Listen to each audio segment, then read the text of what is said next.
Hello नमस्कार विद्यार्थियों। आप सभी का आपके अपने YouTube channel RS study point 10 में स्वागत है। प्यारे विद्यार्थियों, मैं हूं RS सर। मैं आज आपके लिए एक और नई वीडियो में लेकर आया हूं अति महत्वपूर्ण प्रश्न, पहली इकाई क्लास 12 जीव विज्ञान बायोलॉजी। इसमें दिए हुए प्रश्नों के बारे में बात करेंगे और आज से आपका ये नया बैच स्टार्ट होने जा रहा है, जिसमें हम सबसे पहले पहला प्रश्न देखते हैं यूनिट नंबर 1, जिसका नाम है जीवों में जनन। जिसका नाम है बच्चों जीवों में जनन। और देखते हैं जीवों में जनन जो आपके कौन कौन से प्रश्न इस पार्ट के अंतर्गत आप पढ़ेंगे। तो चैप्टर फर्स्ट है जीवों में जनन। और देखते हैं इसमें पहला प्रश्न कौन सा है। तो आइए इस प्रश्न के बारे में बात करते हैं और पहला प्रश्न की तरफ बढ़ते हैं और देखते हैं कि जीवों के लिए जनन क्यों आवश्यक है। जीवों के लिए जनन क्यों आवश्यक है, वेरी वेरी मोस्ट इम्पोर्टेंट प्रश्न है परीक्षा की तैयारी के लिए। तो देखते हैं प्यारे बच्चों, मैं इस वीडियो के माध्यम से आपको सभी प्रकार के प्रश्न बताऊंगा और आज से ही हमारा चैनल ज्वाइन कर लें और पढ़ाई को निरंतर रूप से चलाते रहें। तो देखते हैं, जनन जीवों का एक अति महत्वपूर्ण लक्षण होता है। जनन है, रिप्रोडक्शन है, वो जीवों का एक अति महत्वपूर्ण लक्षण है। यह एक अति आवश्यक जैविक प्रक्रिया है। और ये क्या है? अति आवश्यक बायोटिक प्रोसेस है, जैविक प्रक्रिया है, जिसके द्वारा ना सिर्फ जीवों की उत्तरजीविता में मदद मिलती है, बल्कि इससे जीव जाति की निरंतरता भी बनी रहती है। इसके द्वारा जीव जाति की निरंतरता होती है बच्चों, वो भी बनी रहती है। जनन जीवों के अमरत्व में भी सहायक होता है। प्राकृतिक मृत्यु, वयता व जीर्णता के कारण होने वाले सभी जीव ह्रास की आपूर्ति जनन द्वारा ही होती है।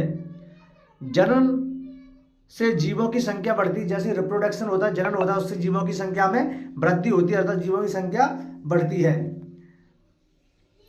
जनन एक ऐसा माध्यम है जिसके द्वारा लाभदायक विभिन्नताएं एक पीढ़ी से दूसरी पीढ़ी तक स्थानांतरित होती हैं। जनन के द्वारा जो प्रक्रिया होती है, लाभदायक जो विभिन्नताएं होती है, वेरिएशन होते हैं, वो एक पीढ़ी से दूसरी पीढ़ी में चले जाते हैं। अतः जनन जैव विकास में भी सहायक होता है। इन समस्त कारणों के कारण आधार पर कहा जा सकता है कि जनन जीवों के लिए अनिवार्य है। तो मोस्ट प्रश्न था, इस प्रश्न का स्क्रीनशॉट ले लीजिए और आप अगले प्रश्न की तरफ बढ़ते हैं।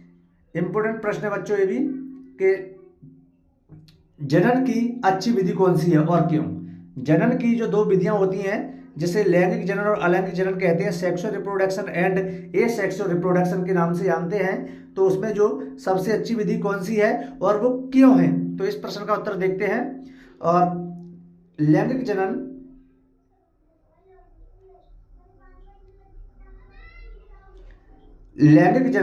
सेक्सुअल रिप्रोडक्शन इंग्लिश में कहते हैं बच्चों इसे, को जनन की श्रेष्ठ विधि माना जाता है। लैंगिक जनन को जनन की श्रेष्ठ विधि माना गया है। लैंगिक जनन के दौरान गुणसूत्रों की अदला बदली होती है। जो लैंगिक सेक्सुअल रिप्रोडक्शन है, इसके द्वारा क्रोमोसोम होते हैं, गुणसूत्र होते हैं, उनकी अदला बदली होती है। जिससे जैसी अदला बदली हुई तो गैमीट में नए लक्षण विकसित होंगे और जो गैमीट होंगे उसमें नए लक्षण विकसित होते हैं तथा ये जीव का विकास होता है और नए जीव का विकास होता है जो अपने जनकों से अलग होते हैं। अतः लैंगिक जनन जैव विकास में सहायक होता है। किसमें सहायक होता है बच्चों? जैव विकास में सहायक होता है। लैंगिक जनन द्वारा जीवों के जीवित रहने के लिए अवसर अधिक होते हैं, क्योंकि आनुवांशिक विभिन्नताओं के कारण जीव अधिक क्षमतावान होता है। लैंगिक जनन से जीवों की संख्या भी बढ़ती है। अतः लैंगिक जनन ही जनन की सबसे अच्छी विधि मानी जाती है। लैंगिक जनन ही जनन की सबसे अच्छी विधि मानी जाती है। तो इंपोर्टेंट प्रश्न है बच्चों, इसको आप अच्छे तरीके से पेयर बना के यहां से स्टार्ट कर दीजिए। ये वेरी वेरी मोस्ट इंपोर्टेंट प्रश्न है, हर साल पेपर में आता है कि लैंगिक जनन द्वारा उत्पन्न संतति को क्लोन कहते हैं। क्यों? जो सेक्सुअल रिप्रोडक्शन होता है उसके द्वारा उत्पन्न जो संतति होती है उसे क्लोन कहते हैं, लेकिन कहते क्यों है, इसका रीजन देखते हैं। तो देखते हैं बच्चों, आकार की और आनुवांशिक रूप से एक समान जीव होते हैं, वो क्लोन कहलाते हैं। आकार की व आनुवांशिक रूप से एक समान जीव क्लोन कहलाते हैं। अलैंगिक जनन द्वारा उत्पन्न संतति आनुवांशिक व आकारिकी रूप से अपने जनकों के एकदम समान होती है, इसीलिए इसे क्लोन कहते हैं। तो कह सकते हैं कि आकारिकी व आनुवांशिक रूप से जो जीव होते हैं वो समान जीव क्लोन कहलाते हैं, और अलैंगिक जनन द्वारा उत्पन्न संतति आनुवांशिक आकारिकी रूप में अपने जनक से एकदम समान होते हैं, अपने जनक के जैसे ही होते हैं, तो इसे क्लोन कहते हैं। वेरी वेरी मोस्ट इंपोर्टेंट प्रश्न है बच्चों ये। अगला प्रश्न है, अलैंगिक जनन द्वारा बनी संतति लैंगिक जनन द्वारा बनी संतति से किस प्रकार भिन्न होती है। कह सकते हैं अलैंगिक जनन द्वारा बनी संतति लैंगिक जनन द्वारा बनी संतति से किस प्रकार भिन्न है, किस प्रकार अलग है। आंसर है बच्चे इसका अलैंगिक जनन यानी एसेक्सुअल रिप्रोडक्शन के द्वारा उत्पन्न संतान आनुवांशिक मतलब जेनेटिक्स व संरचनात्मक जेनेटिक एंड स्ट्रक्चरल रूप से जनक के समान होती है। किसके? अपने माता पिता के समान होती है, अर्थात अपने जनक को क्लोन होती है, अर्थात अपने जनक का क्या होती है? क्लोन होती है। इसके विपरीत लैंगिक जनन द्वारा उत्पन्न संतान आनुवांशिक रूप से जनन से भिन्न होती है, अलग होती है।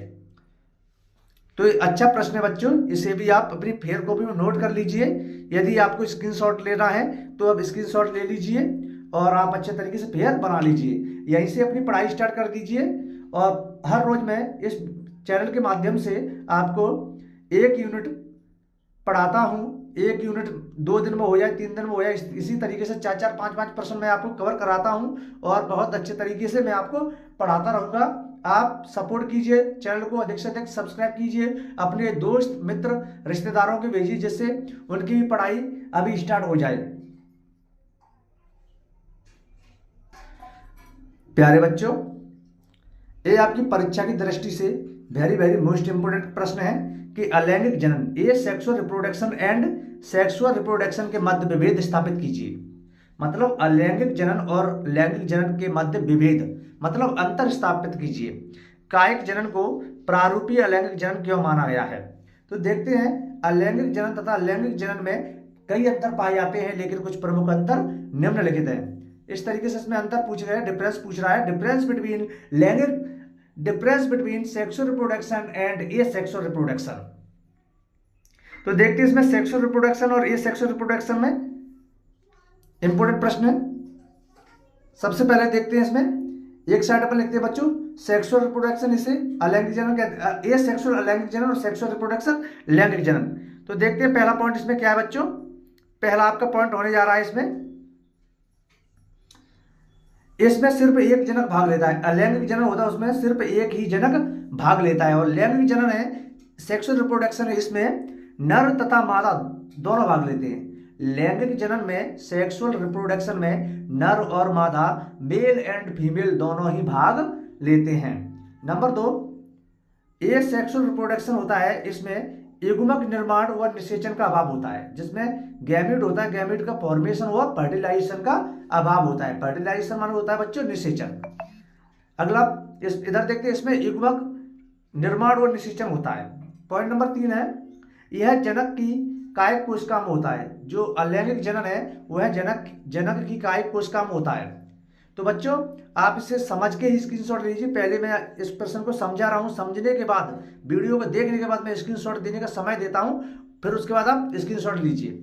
यदि आप वैसे स्क्रीनशॉट ले लेंगे तो आपकी समझ में ही नहीं आएगा, फिर कहेंगे कमेंट बॉक्स में आएंगे सर समझ में नहीं आया, ये क्या होता है, ये क्या होता है। इसीलिए प्यारे बच्चों वीडियो को अंत तक देखिए, उसके बाद ही प्रश्न को अंत तक पढ़कर बाद में स्क्रीनशॉट लीजिए। प्रश्न नंबर इसमें तीसरा पॉइंट है, तो यह जनक की कायिक कोशिका में होता है। यह जनक की जो जनन कोशिका होती है, रिप्रोडक्शन सेल होती है, उसमें होता है। नंबर 4, इसमें समसूत्री वायन पाया जाता है। ये सेक्सुअल रिप्रोडक्शन होता है, उसमें समसूत्री वायन पाया जाता है। जबकि सेक्सुअल रिप्रोडक्शन है, इसमें अर्धसूत्रीय असूत्रीय दोनों प्रकार का डिवीजन होता है। नंबर 5, यह सरल व तीव्र गति से होने वाला जनन है। ये सेक्सुअल रिप्रोडक्शन है वो सरल होता है और तीव्र गति से होने वाला जनन है, जबकि सेक्सुअल रिप्रोडक्शन है यह जटिल गति और धीमी गति, जटिल मतलब कठिन व धीमी गति से होने वाला रिप्रोडक्शन है, जनन है। नंबर 6, इसके द्वारा उत्पन्न संतति आनुवंशिक रूप से जनक के समान होती है, जो ए सेक्सुअल रिप्रोडक्शन होता है उसके द्वारा जो संतति उत्पन्न होती है वो आनुवंशिक रूप से जनक के समान होती है, लेकिन लैंगिक जनन द्वारा उत्पन्न संतति आनुवंशिक रूप से अपने जनक से समान नहीं होती, जनक से भिन्न होती, अलग होती है। तो बच्चों मैं इसमें आपको प्रश्न से वो 7 पॉइंट समझा रहा हूं, आप इसमें से अच्छे जो आपको लगे वो 5 पॉइंट आप नोट कर सकते हैं। 8 वाला पॉइंट है, इस प्रकार का जनन निम्न अकशेरुकी इनवर्टिब्रेट व निम्न कॉर्डेट्स में पाया जाता है, और ये जो रिप्रोडक्शन है वो यह उच्च पौधे व जंतुओं में पाया जाता है। इसके बाद आपकी एक इसमें और लाइन दे रखी थी, अलैंगिक जनन एक ऐसी विधि, अलैंगिक जनन है ये सेक्सुअल रिप्रोडक्शन है वो एक ऐसी विधि जिसमें पौधे के कायिक भाग से नए पौधे का निर्माण होता है। पौधे के जो कायिक भाग होते हैं उनसे नए पौधे का निर्माण होता है, इसमें एक ही जनक भाग लेता है। इस बच्चों कितने जनक भाग लेते हैं, इसमें केवल एक ही जनक भाग लेता था। इसके द्वारा उत्पन्न संतति आनुवंशिक आकार की में अपने जनक के समान होती है। कैसी होती है, जनक के समान होती है। इस प्रकार हम कह सकते हैं कि कायिक जनन वास्तव में प्रारूपिक अलैंगिक जनन है।